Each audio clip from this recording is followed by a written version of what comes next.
Welcome tonight. It is Wednesday, March 24th of 2021. We are looking at some severe thunderstorms moving into the Alabama, Mississippi, Tennessee, Georgia area, and I think Texas is getting it tonight. So tornadoes and everything. They're preparing us. They're predicting for long on the ground tornadoes. That's what they're saying. So just keep everybody in your prayers tonight out west, Texas, Oklahoma, and us too for tomorrow night. We're preparing by trying to move things around where they won't get damaged. I checked on the California toddlers. Baker, the two boys, Bakersfield PD is running that investigation. And today, nothing new that I could find. Nothing new at all. You notice there, Dina has got contacts on tonight. Well, I can't tell that, but it's frozen for me. Oh, wait a minute. It's frozen for you. Maybe it's but she got contacts, and because of my shaking, my familiar tremors, they don't think I can handle taking them in, taking them out, but we'll see about that. I got to get used to them, y'all. That's a little weird. I got to get used to these glasses too. I can actually see, but I do got to. I know, TS, more tornado weather. That's really what we need. Yeah, but that's what we're really used to that because we grew up in it. I remember many a night tornadoes and being out in it. And I remember me and another boy before me and Dina started dating, we were at another girl's house and her mother came out and said, "Y'all better get home because there's tornadoes coming." What girl's house you at? Kathy's. Okay. But that was many years ago. Girl. I'm jealous all over again. Now I got you. I always say if they can get him, they can have him. If they can get you, then you aren't worth keeping. Yeah. Okay. Hold on a minute. I got something in my eye. Your finger. No, it's something. Hey, Stephanie, I have only taken them out one time, and so it's going to be tricky tonight because the left eye, I could not. I tried to get it out. Finally did, but yeah, excuse me. It's going to be interesting. My back's bothering me today. All right, I want to remind everybody that we've been in contact. We've been into contact with this Marquise's mom. This Marquise, Miss Duncan. Miss Duncan. And she is going to attempt to come on Friday night, but we are going to plan for a regular show. Hopefully she will come. She's traveling. She's been to Alabama. I asked her, did she hear anything from the police officers or the detectives in charge? And she said nothing new. So this is a very sad case. This young man. Very intelligent. Studying chemical engineering. Most likely was lured out of his house or possibly went to a party. Who knows what happened? But I heard on the news too, the nightly news, they had a young man that told his mother on the phone that he had to go to a fraternity party. He's rushing for a fraternity and that they were going to be some drinking, and that's just the way it is when they join fraternity. And that night he died of alcohol poisoning. So, it's just, unfortunately, that's what happens in a lot of these situations. We're going to start off tonight by reviewing some of the FBI missing. And what I meant by that was this. You go to the FBI site for the missing, and they have hundreds and hundreds of people on there. I looked for Suzanne Morphew last night, and I could not find him, and I could not find her today either. So I don't know if I just missed it or not. But we want to remind you that we are looking at over March, April. We're looking at coming up on a year now that she has been missing. Suzanne Morphew, she disappeared at 49 years of age out of Colorado. Salida, right down Salida at Puma Pass. Barry, her husband, has sold the house and he is moving on with his life. So we want to bring that up. We'd also ask you, before I get into the missing, if you have a chance, run over to our channel, the 1 Million Mile Road Trip. This is our RV channel. This is what the basic channel content looks like. We would appreciate it if you would subscribe to our channel and watch it, especially when we get out on the road. Also, Medina has a cooking channel called Medina's Kitchen. That is only for these people that have asked for our recipes. That's fine, but I just want to say it. There's a whole bunch of stuff she's doing on there. And when we get into the RV, she's going to convert that over to a cooking, basically an RV kitchen. Whether or not it'll be part of our regular programming on the other travel channel or not, we're not sure yet. But the only reason I have a cooking channel, not because I'm this great cook, is because y'all kept asking for the recipes and you want to know how to make it. So I did that for y'all. Okay. Okay. All right. I got that out of your system. Out of my system. One other thing, and then we'll get on to the, I'm sorry, my bad. One other thing before we get on to the missing, what our channel is about, is that my son has got this new CD coming out in Nashville. His name is Dakota Green, Warm Beach Cold Drink. And currently you can buy a pre-order, basically a song, the actual theme song of the album called Warm Beach Cold Drink. It's $1.29 through expected to come out on April the 16th. And it's $1.29. So if you want to go over there and if you want to support this channel, if you could support my son, that would be great. Yeah. We would gladly give it to him for sure. All right. I want to look at a few people that the FBI is looking for, and they do take note in here that they are looking for. This is a picture of the first one here. This is a sad case too. She has been missing since 2001 from Jackson, Tennessee. And I'm going to have to take off these banners here. I'm not going to be able to read what I wrote. She was last seen wearing green shirt, blue jeans, black shoes at the time of her disappearance. She was missing her baby molars is her back. And this is an age progression picture right now. Is it Brittany Markowski? I think that's the way you pronounce it. 11-year-old when she was missing. Last seen by her father in the parking lot of an old Hickory shopping mall in Jackson, Tennessee on the afternoon of March 4, 2001. Brittany had gone into the mall alone while her father waited for her in the car. After approximately 2 hours passed, Brittany's father went into the mall to look for his daughter and was unable to locate her. 2 hours? Come on, guy. I understand if she said, "Hey, I'm going, Dad, I'm going to meet my friends," but 11 years old, I mean, that's a little bit too young. That's scary. Very scary. Very, very scary. Jackson, Tennessee, though, is not that big of a town to what I remember. Okay, where was I here? This is a picture of the next missing case right here. And I'm doing this backwards, but that's why I want you to take a very good look at her. It's Bethany, not Brittany. Okay, I'm sorry. Thanks, Stephanie. Stephanie, I'm sorry, I couldn't read. April Jean Bailey. This happened on January 15th, 2020 from New Hampshire.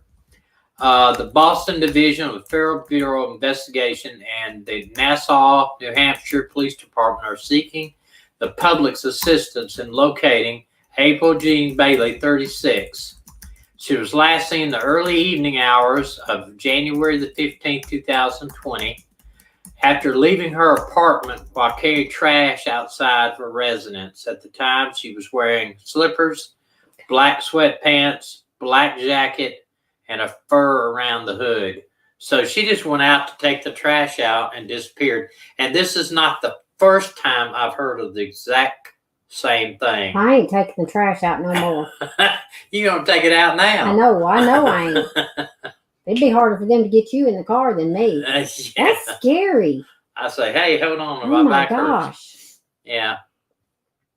So, you know, this is not the first time. There's a couple of other cases where the girls have taken their trash out and just disappeared. And you kind of wonder, that's probably an opportune thing, you know. Somebody's driving by and for whatever reason they snatch them. Or somebody might have been watching her, knowing she took the trash out. That's why a lot of times when I go in the car, hold on a minute. Sorry, my back tonight's actually killing me.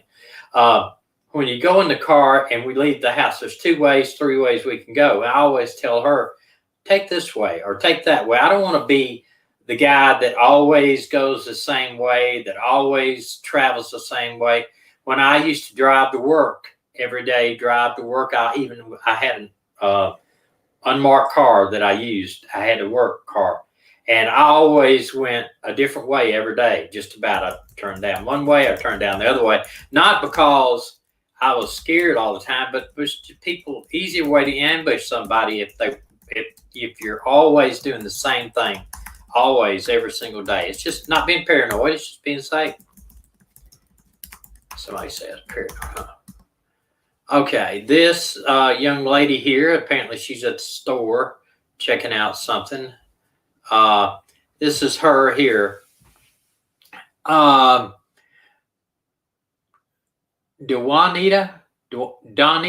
is that how you pronounce that, Dana? Juanita Wilkerson. Juanita. Was last seen on June the 21st, 2020 at 8:16 p.m. at a local Evansville, Indiana motel, getting into a silver pewter colored 2004 Chevy Suburban. Can't talk tonight. No more than any other night, I guess. Her phone was shut off by the next morning. Her family reported her missing when they didn't get a call from she didn't call her mother or her daughters as she usually did. She has several medical conditions that require medication that she is without. And if you have any information, they ask you to call the FBI in Indianapolis. So that apparently is a picture of the car that she got into, and this is some pictures of her also. If you want further information, you can go to the FBI website.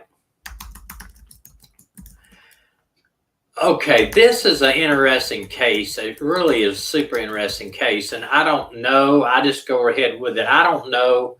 I tried to find any other information on this case, but I have not been able to do it. Somebody out there, I know y'all can. I know if you find out any information on this case, want to email me, that would be great. Danielle. Both of these people, there's the Danielle here, and I'll show you the man's poster also in a picture of him closer up. Are they a husband and wife? I'll read you just a minute and you can see. Danielle Limbo and Richard Petron were last seen leaving a restaurant in Philadelphia, Pennsylvania in the late evening hours of February 19th, 2005. The two were dating. They have not been seen or heard from since. Both of them disappeared. Now, this is her, close up of her, and what she is last seen looking like 2005. And this is a picture of him and what he looked like in 2005. Look how pretty she is. Yeah, she's beautiful, that's for sure. And this is what in Wikipedia, there's tons of information in Wikipedia about disappearances, and sometimes they actually will have a little bit more. It says I guess it's Limbo 34 was a residence of Mount Laurel, New Jersey, and was separated from her husband at the time of her disappearance. Petrone, 35, resided in Philadelphia and worked at his family bakery. The couple had been involved in what family and friends describe as an on-again, off-again romantic relationship. On the evening of Saturday, February the 19th, they both joined another couple for drinks at a bar and restaurant, and witnesses stated that the couple left the bar about 11:45 en route to Imbo's New Jersey home. They were last seen walking south on South Street toward Petro's parked vehicle, a 2001 Dodge pickup truck. And it sounds like maybe, she separated, something might have happened in regards to that. Said Imbo and Petrone and their vehicle have not been seen again. And, the vehicle's missing. That is a huge thing. So maybe it's deposited in the water around there. Maybe Adventure with a Purpose could come. Oh, they have been? Yeah, they've been on it. Did they find it? No, not yet. They've been working on the case. Since her disappearance, there has been no activity on either one of their cell phones, personal finances, and Imbo had a 2-year-old son, and Petrone had a teenage daughter. Media accounts state that both had close relationships with their children and family, and it's unlikely they have voluntarily disappeared. The FBI, since 2008, the FBI has investigated the disappearance as a possible murder for hire, but would not name any suspects. Okay, Stephanie she said, I believe Adventures with a Purpose, that they found out more info and are going back on their next road trip this year. Well, I hope they find the vehicle. Maybe they'll find them in it. But, I hate to be that way, but, better to have some closure for the family. Okay, and this is a young lady we're going to cover next here. A lot of pictures of her there, and an interesting tattoo. It looks like it might be on her back. She has multiple body piercings following tattoos, a gray angel on her back, red and yellow camelon. Is that camelon or chamelon on her left hip, and a tribal tattoo in her lower back? A chameleon. Okay, well, see, I can't read. I think that see. My glasses. My brain is still adjusting. I might have to get these changed because I can barely read my own stuff. She was last seen leaving a bar and grill in Newark, New Jersey during the early morning hours of February the 10th, 2006. At the time, she was thought to had been intoxicated and was seen with an unidentified white male. She told friends that she was going outside the bar to the man's car to view a photograph. She has not been seen since she left the restaurant. She arrived in the United States on January the 19th, 2006 as an exchange student from Brazil. She was living with another exchange student in Newark at the time of her disappearance. So that's bad, because that looks bad even on the United States, because their family and friends are going to say, don't, in the exchange program, don't go to the United States because you'll disappear,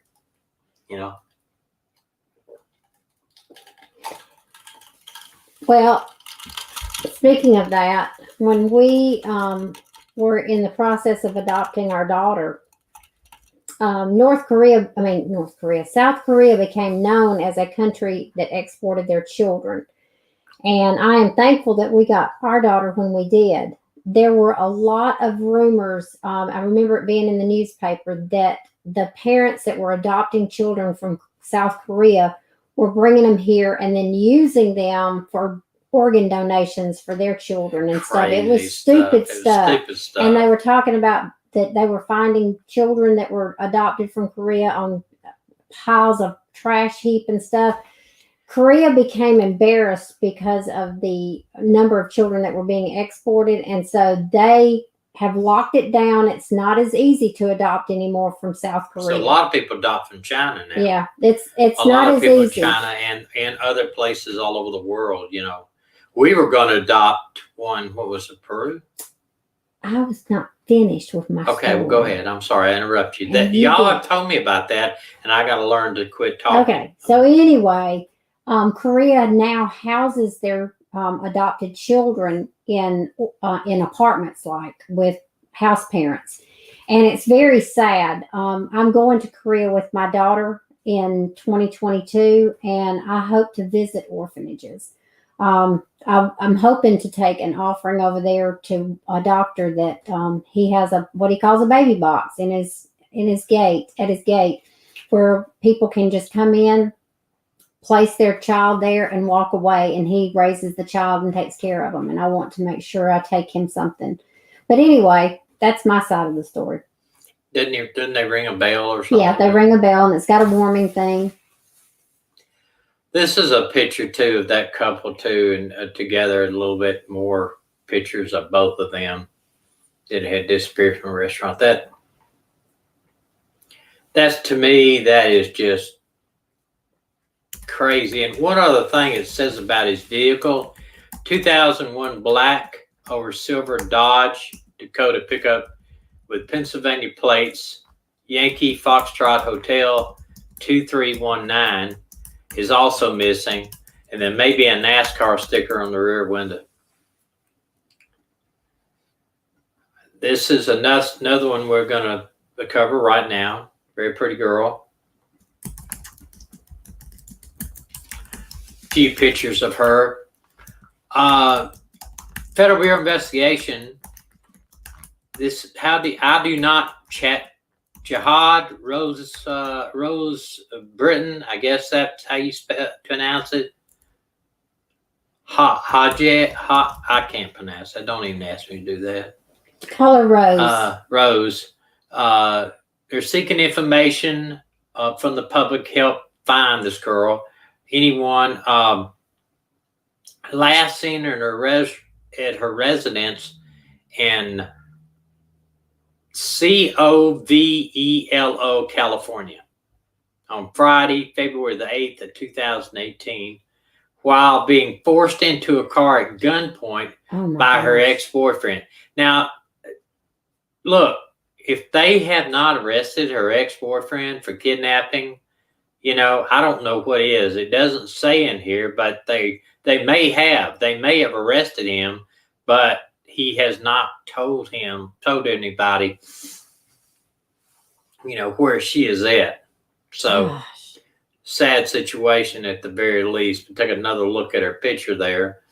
Trouble is, I've seen 100 people look just like her probably this week. She's got a very common look to her, to me.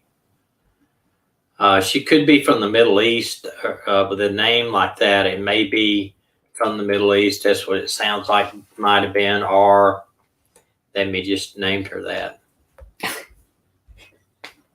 Sorry. Is it? Am I profiling again? No, it's not that. Okay. Well, they probably just named her that. Okay. I just think we'll name her that. A young lady here that's missing. She looks like she might be Native American. I don't know. Graham has short hair, wears glasses, and has braces. Graham left her home in Fairmont, North Carolina at approximately 6:30 on February the 4th, 2015 to go to work at the Walmart in Pembroke, North Carolina, but never arrived. Her van was found abandoned at 12:15 p.m.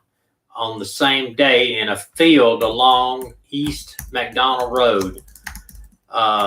And basically that is all the information it is, but she does appear that maybe she is, of course, maybe not. I don't know. 5 foot I think 4, 160 pounds. Yeah, it says here race Native American. Yeah, that's what I was going to say. She looks Native American to me. Okay. But there's another one of the indigenous people, Native American, that is missing and that you never hear about. So we're trying to cover that. And I would love to go down and get everybody on the FBI list, but that sometimes you got to go off and cover other people. But we are covering tonight. We'll cover as many as that I have on here anyway. This is another picture of a young man, and I don't know, there doesn't seem to be a lot of great pictures of him, and I'm missing one. I downloaded one, and no, maybe this is it. Matthew Allen Mullaney. He's 5'10", 175 pounds, white male. It is possible that Mullaney may be traveling throughout Europe. He has pierced ears, but may not be wearing earrings. He has surgical scars on his left ankle, along with pins in his left ankle. Large tattoo of a shamrock with flames coming through it at the top of the middle of his back. Matthew Allen Mullaney was reported missing by his roommate in Florence, Italy. Now, I'll tell you, this kind of slipped in because I usually don't cover people that are Americans missing in foreign countries, but I probably need to because we have a lot of people from all over the world that listen to this channel. Florence, Italy, on February the 1st, 2003. Mullaney is a native of, how you pronounce that? Scalate, I don't know. Massachusetts anyway. And was beginning a semester of college study abroad at the Angel Academy of Art in Florence. He was last seen at approximately 2:30 a.m. on January 31st, 2003, outside the door of a local Irish pub as he was leaving, and there has been no confirmed sightings of Mullaney since that time. So let's just hope he met somebody, a girl or something over there, and he's in with her. You just can't tell. Since 2003. Well, I mean, you could have disappeared over there and just not want to be found. Who knows, you know? Well, I don't want to disappear and not be found. Okay? You know, so if you disappear, I can assume you left her on, you were kidnapped, but not left her on your own. Right. Okay. Yes. I'll take that under advisement. I do not want to go up missing. All right, this is a bad picture of this girl. I noticed this on this, and I hesitated in itself of putting it on there. I don't know if they just didn't have another picture to put on the website, but it's even on their poster. This girl, in January 18th of 1971, from Hayward, California. Her birth date is 1952, so she would be what? She'd be 60. What is her birthday? 52, January 18th. Almost 70. No. Yeah. 50. This is 21. Yeah, you're right. Okay. Anyway, when she went missing from, excuse me just a minute, I gotta get a drink of water. You want to read that? Christine Marie Easton went missing from Hayward, California on January 18th, 1971. She left her home at 10 p.m. to go to the car wash and then pick up her friend at the local Jack in the Box restaurant. She never arrived to pick up her friend. The vehicle she drove was found at a car wash located on Mission Boulevard in Hayward. Her purse was locked inside the vehicle. Christine was last seen wearing a black and brown leather coat, black boots, blue slacks, a red and white and blue pinstripe tunic. She went to a car wash at 10 o'clock at night. And, that was in 71. I mean, But, I remember back in 71, and, I know we graduated in 75, but I remember many a night walking home by myself, walking through neighborhoods, or even walking with a group of maybe 2, 3 guys, or even a bunch of guys and girls together, walking through neighborhoods, walking across big fields. I mean, our area was houses, neighborhoods, but they were huge cotton fields and other kind of fields right behind my house. My house backed up to UAH in Huntsville at the time, and I remember there was huge fields. We'd walk out in there at night, around the buildings. I mean, I think nothing of it to go to walking. In fact, I don't know how old I was. I know I wasn't able to drive. I was probably about 13, 14. Me and a buddy of mine walked all the way across town. It's like 5 miles to the shopping center by ourselves. I think we told our mom we'd be back after a while. I mean, MH. it wasn't nothing. Yes. You know? MH, yes. Car washes are 24 hours a day. Yeah, and if the automatic car washes are usually closed, but you got these handhelds, you know, where you pull up and underneath. at that time, it would have been just a handheld. Yeah, I mean, you pull up underneath there. There's like 2 stalls, you might say, that you can drive through, and then they have the center portion. You put your money in to get change out to use of the car wash, and they put it in. It's a hand wash. I don't know if y'all got that over there, but it's a hand wash. You wash your car and you use a brush.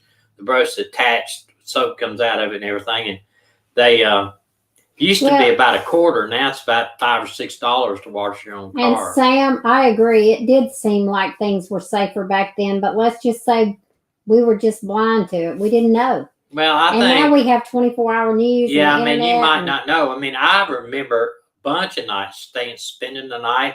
I could tell my mother I was camping out with friends. I mean, I was 14 years old, 15 years old. Maybe younger, I don't even know. And I'd go and stay in their backyard, or we'd camp out in the woods. It wasn't. My parents just didn't worry about me. I know that. In fact, when I was 16 years old, they went to Florida because I didn't want to go, and I stayed home for about a week or 2 weeks when I was 16 years old. So it wasn't like they knew I wasn't going to have a party in the house or anything. That just wasn't what we did. They trusted you not to. I don't know if you did. I wasn't dating you then. No, we went to other places to party, not in the house. Police come when they're in the house. I was sitting here while you were talking. I was thinking, what is the worst thing I remember happening back in the 70s when we were teenagers? Mm-hmm. And I think the worst thing I remember happening was that girl that stopped at Bob Wallace Avenue, and a guy got in her car with a gun, and he said, "Drive or else I'm going to shoot you." And he drove her up on Montesano Mountain, where he attacked her. Yeah, killed her. He killed her and then tied her body to the back of the car and drug her down. I remember that. That was one. That was the worst thing. That has always stuck in my mind. And there was a couple of other pretty high-profile murders that happened in the town. But, and I know I'm getting off subject here, and I get a lot of comments about this, but I'm gonna tell you this.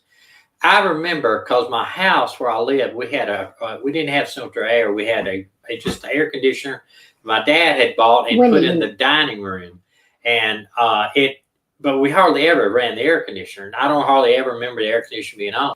But in my mother and father's bedroom, there was just 2-bedroom house. They had a fan that sucked the air through the house like a window fan.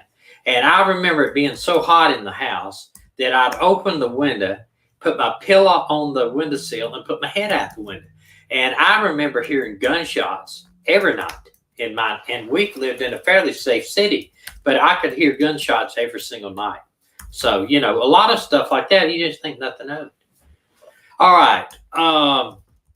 This one is an interesting case, and it does cover a couple of Asian girls here. This beautiful young lady here, and I think this is her mother. We'll find out real quick here.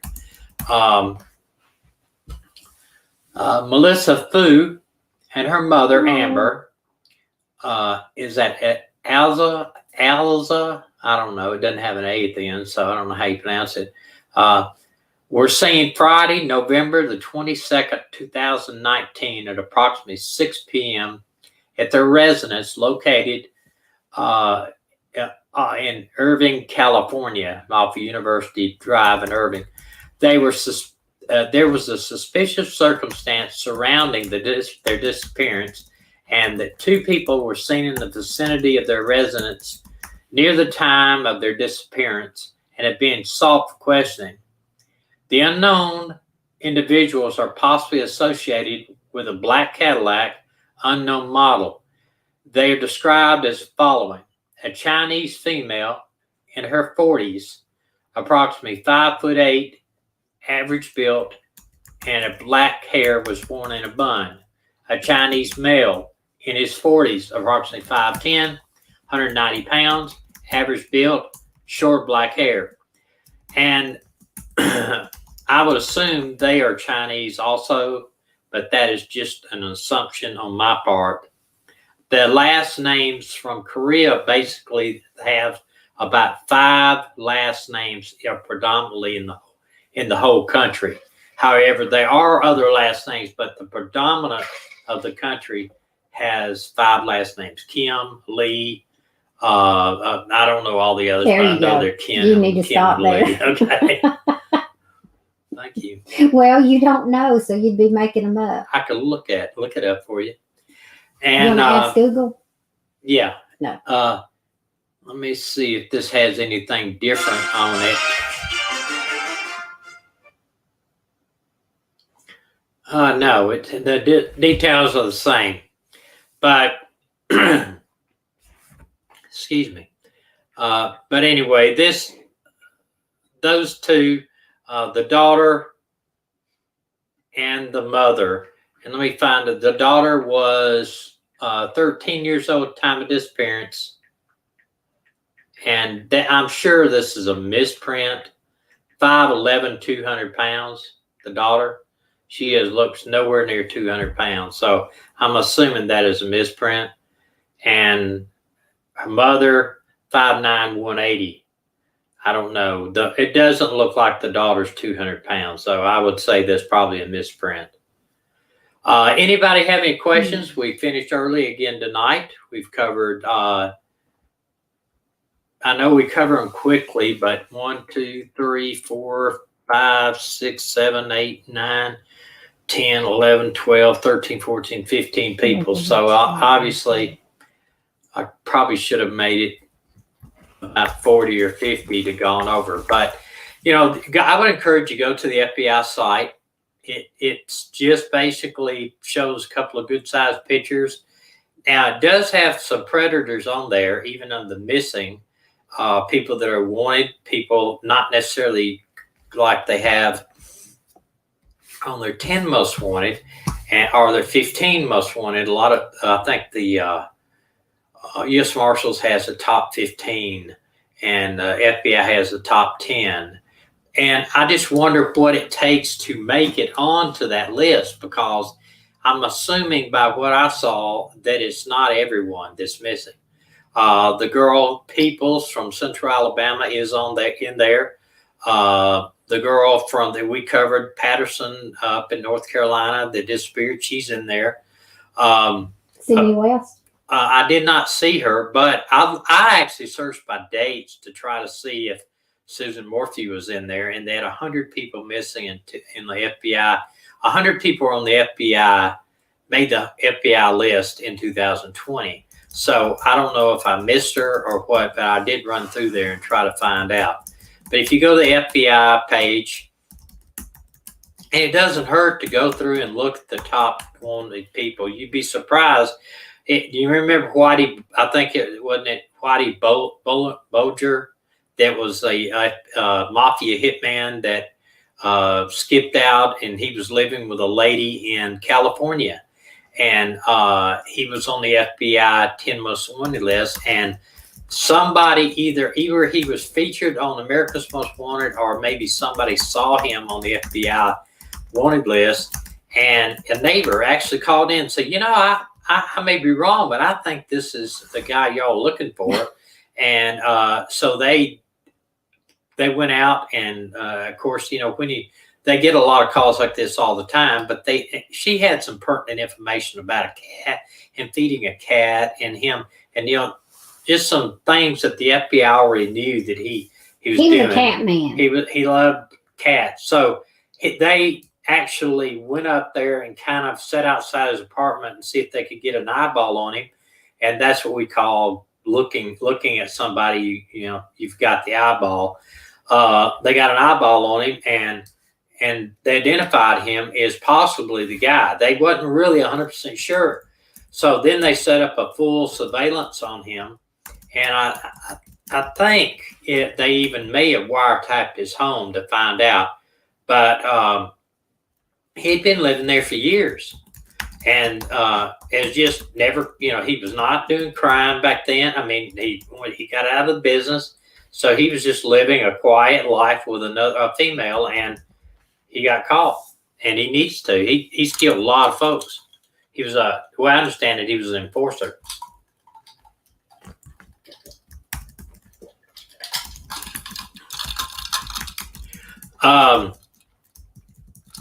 Does anybody have any questions about anything? Anybody want to talk about anything else? Only thing I want to talk about, I don't want to talk about politics, and I don't want to talk about COVID. Anything else? You're looking at the comments tonight. I don't know if I can see. In Canada, we have the RCMP most wanted list, aside from the list that's published by local police departments. Yeah, I would suggest just go on Google and Google missing in America today, or go on Facebook and pull up the missing Facebook pages. Missing in America Facebook page. That's a real good one too. Yeah, the Native American that are missing Native Americans, missing Indigenous. I mean, it's crazy. You just pull them up and look. Hello, Beautiful Ashes. Good seeing you. I wanted to say something too that happened to me today. I thought it was kind of weird. I went into Dina was in the store in one store, and I went over to Academy. And as I came to Academy, I see this guy. He looks just like he was wearing a mask. So I couldn't see his face. He looked like a guy that we had actually featured on the program, missing from Hawaii, actually, disappeared in Hawaii. And I thought, man, that guy looks familiar. So I came right back out the door. I know the guy thought I was a nut that, the guy standing right by the door. I just went in the door and came out the door. And I walked down there close to him and got a pretty good look at him. And I'm pretty sure now it's not the guy. But then you think he's missing from Hawaii. How could he get out of Hawaii without being the airlines picking him up, somebody's name being in there?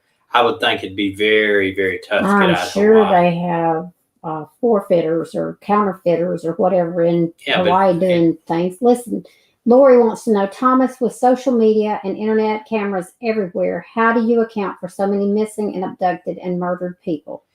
Well, you think there's a lot of the cameras everywhere, but it's just like they had an escape up here the other day from the sheriff's department that they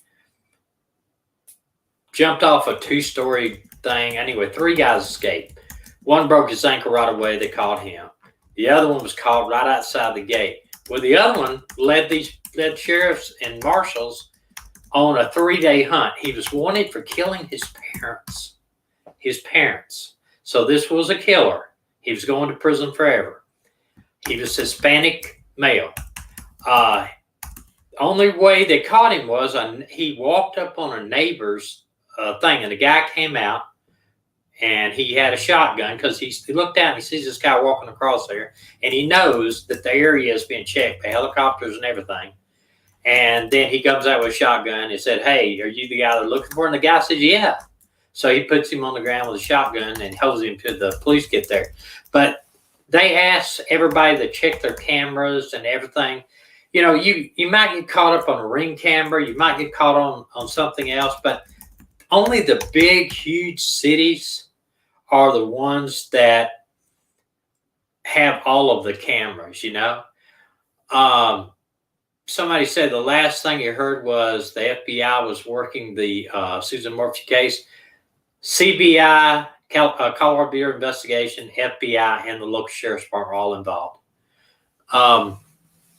But, I think a lot of times they may get a little footage here and there, but we would hope, I wish, you have to balance whether you want your privacy to be invaded or safety for the community. Because, you think about that. Do we really want a camera on every telephone pole watching us like in I know in Britain a lot they talk about that in some of the bigger cities. New York's one of them. They have cameras everywhere. So every square inch they're trying to cover. But in the more suburbs and everything, we don't have that. And do we want that though? Sure, it would help with some crime, but I mean, you can almost, do we want the government watching every single move we make? I don't know. It's a Fourth Amendment issue. I think some people don't mind it. Some people do. I don't know. It's. I guess that's why we get into how much does it take for somebody to get a wiretap? Currently in the United States, it takes a lot. You can't just go to the judge and say, I want a wiretap. You got to have good reason. You got to have a suspected probable cause of criminal activity or terrorism or something like that. And I don't have any problem with us having wiretaps on people that are doing criminal acts. That's not an issue for me. But I don't want us to start wiretapping people because we don't think the way they do, whether it's political or anything like that. I don't want people to be able to wiretap us for that.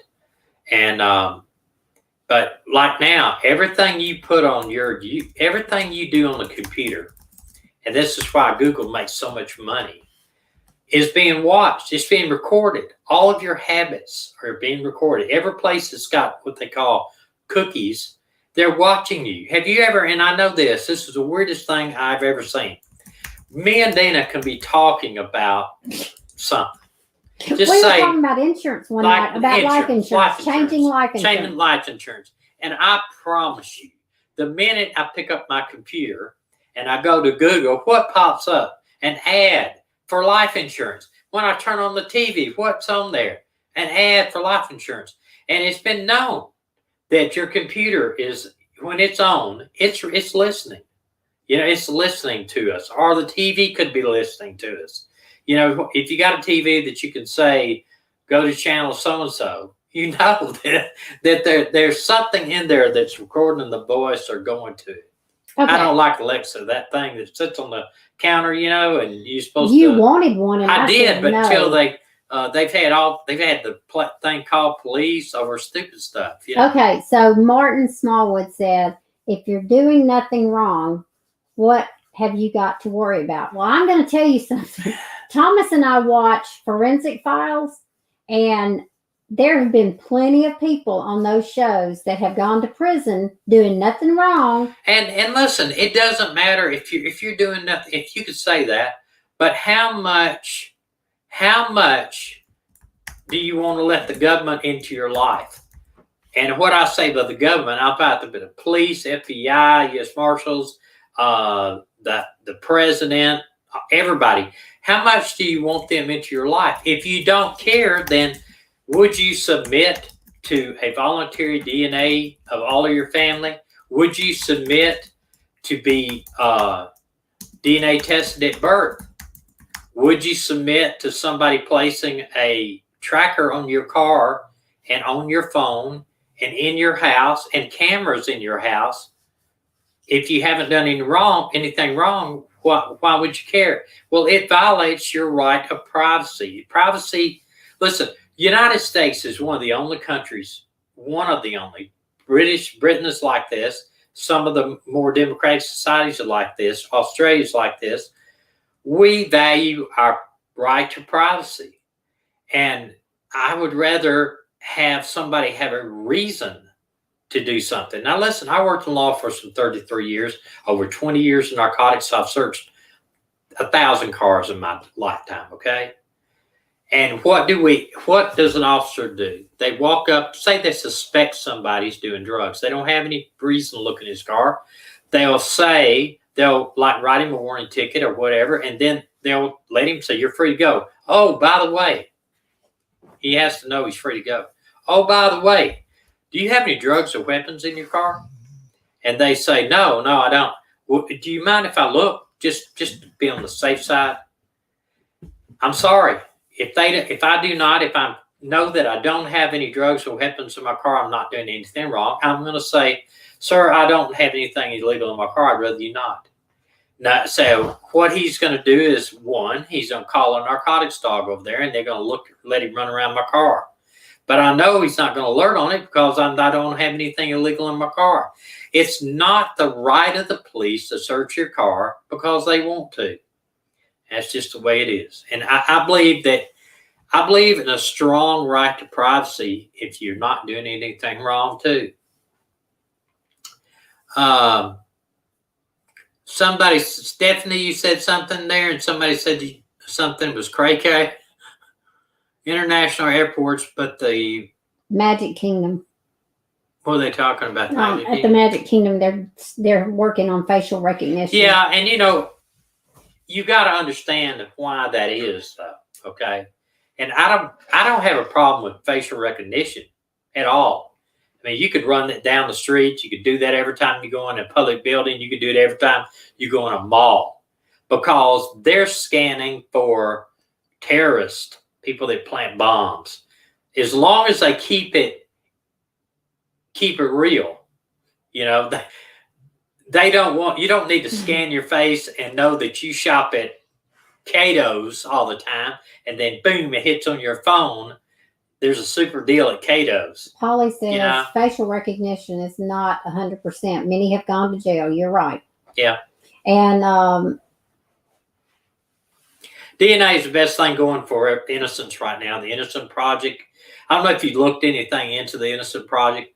I am interested in the Innocent Project for DNA. If you got a guy that's been arrested for rape and he's been in prison 20 years and they have a DNA sample that you couldn't run it back in the 60s, and you put it in and it comes out that he's not the guy, he needs to get out.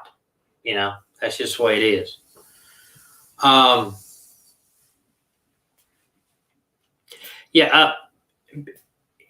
Absolutely, Beauty for Ashes.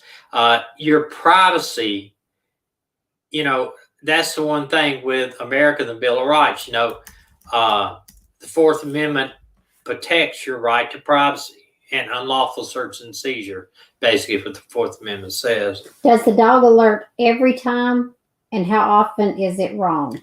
The dog can alert. No, it does not alert every time. I've seen my canine.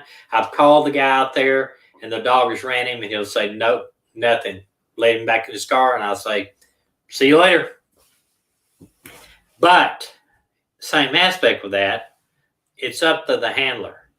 If the handler is honest, he can knows when the dog's alert. Say the handler maybe the handler stops the car, and the handler wants to search the car. He can say anything he wants to. He's not right in doing it, but that is human error, not the dog. The dog does not make a false alert. And I told this before, but we used to train with the dogs. We would go out there and we'd put marijuana under a mat in a car. We'd leave it for 2 or 3 hours. We'd take it up and take it back and put it. We had these marijuana that for training purposes, they had to sign out for it. It was already seized, gone to court and everything.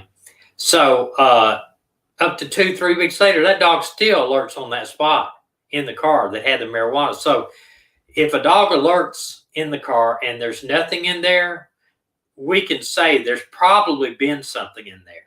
You can't just say, I've never had a dog just alert on the car and without getting the guy back in there and talking to him, say, listen, just for the purpose of it, you're not going to jail for this. I don't care about maybe what you did 2 or 3 weeks ago. Maybe you've changed your life. But just so that I'll know my dog was right, has anybody had any dope in your car? And 9 times out of 10, they'll say, not going to jail for that, right? No, you're not going to jail for it. You're on camera, you're on mic, you're not going to jail for it. and they'll say, yeah, it was drugs in there. Okay, Joy Catcher said, that's what I'm working on now with Harris County Sheriff Cold Case to get DNA on the jacket that the lady was wearing in my niece's murder case. Taking forever. And then Maddie said, I went to Walmart, paid cash, but on my receipt was my name. Wow, that is strange. That is very strange. Well, you know, one thing they said they are doing, when you pass by a store, the store has something that if a cell phone is in the distance of that store, an ad will come up on that your phone for that store. So you wonder, how in the world did they know I was here? But that's what it is. Well, that is very strange. I would be freaking out about that time. Have you been to the DA to try to get this done instead of or just the law enforcement end of it? Joy Catcher. I would go to the district attorney because he's elected official. She said, and the fingerprints they claim they lost, they found. I need them run. So crazy. Yeah, they can run. The thing is, with the new fingerprint system, it's called APHIS. It's used to you submit a hard copy of your fingerprints to the FBI. It might take months to find out who the person was. You put APHIS fingerprints in there, and within 8 hours, they can tell you who you are. Lori, if you've been arrested. Lori said, are you concerned about traveling in your RV states with rogue road pirates and tyrants? No, I'm not. I am going to be armed. I'll just tell you that right now. I don't go anywhere I'm not armed. Well, somebody. But I believe in the Second Amendment, and the law says that I am a lawful able to carry anywhere in the United States under the Safe Streets Act, retired law enforcement in good standing. And I have some wasp spray. Joy Catcher, I would go the DA for that, because don't talk to them on the cell phone or in emails. I would personally, first I would write a letter to the DA. He's an elected official. They actually will be the ones that could maybe boost that. If you don't have any luck with law enforcement or the district attorney's office, then I would go higher up for that. I would go to the governor's office. I would write a letter to the governor. I would, or even personally go and talk to them in person. If they're in a different state or whatever, you might have to wait, but I would do it in person. You ever heard the saying, the squeaky wheel gets the grease? Well, this is exactly why. Most police departments are overrun right now. Everybody's talking about defund the police, so a lot of the police departments have lost great officers because nobody's going to work anywhere that they're not going to get a pay raise or support from the community. I wouldn't want to. Yeah, Maui, I'll address that in just a second about bringing Canada to Guns Canada. But I would go to the DA more so than just on the phone, because it's easier to just hang up the phone and just file 13 or whatever. Talk to them, send a copy, and then if nothing else, address the media about it. You know, the more squeakiness you make it, the better you are. It's very frustrating. Maui, bringing guns into Canada. I've already talked to the people. You have to file a proper paperwork. You can't carry a pistol into Canada. You can only carry a long gun, shotgun, rifle, and it's only got to be used for animals. It can't be used for humans. And so, you know, I understand that, and I will abide by all the laws, and even any states. We don't plan on carrying a pistol because pistols are not, even though under Safe Streets Act I can do that, I prefer to carry a shotgun in my camper. It's a bigger intimidation factor. I don't want to have to shoot anybody, but I'm not going to get caught by somebody trying to do something to me and my family or my animals even. I'm just not going to do it.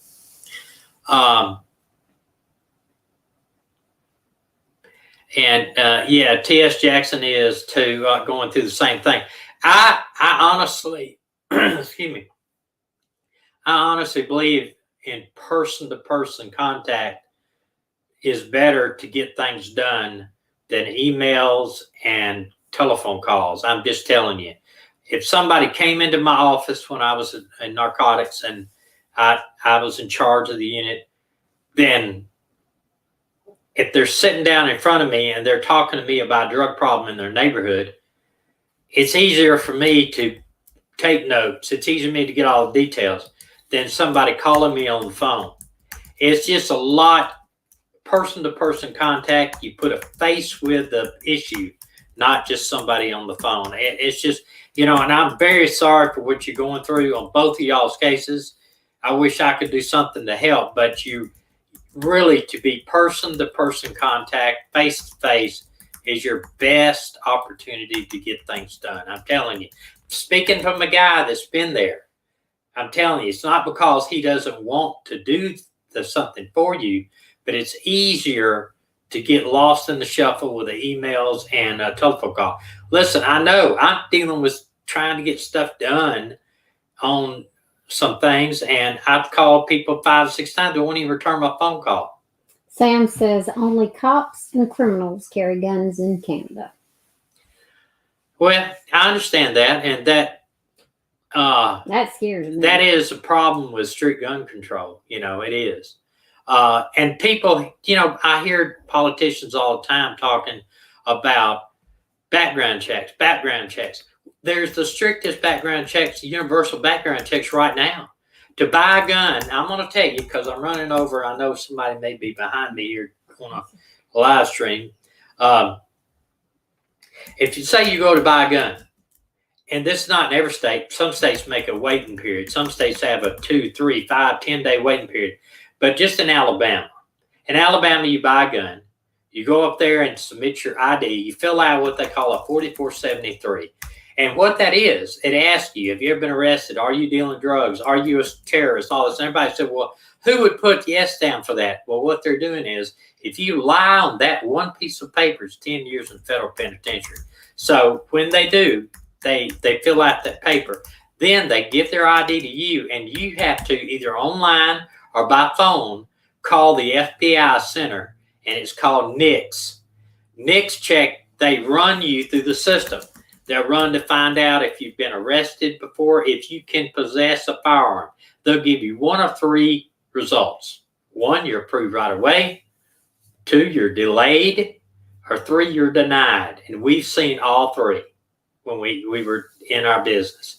So if you are delayed, you could be delayed up to 5 days by law. After that 5 days, if they have not came back with anything, the law says, federal law says, that they can possess the weapon. Dusty's on. Okay. Well, Dusty's on. Go watch Dusty. Tell him I sent you over there. Good night, everybody. Tell him we said hey. Tell him we said hey. We love every one of you. See you Be Friday. safe. See you Friday. Maybe we'll have a special guest. Maybe that mother will. Maybe the mother will come on. So good night.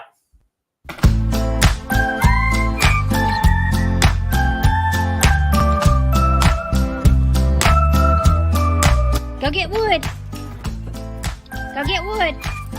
Come on. Get the wood. Bring it here, Maggie. Bring it here. Good girl. Let's load it in the fire. Good girl. Look at you. Man, can you take it in the house? Come on. Take it in the house. Come on. Bring it in. Oh, almost. Can you get it? Can you get it? Bring it in. Get your wood and bring it in. Jojo won't leave you alone. Get your wood and bring it in. Get the wood. No, Jojo's fine.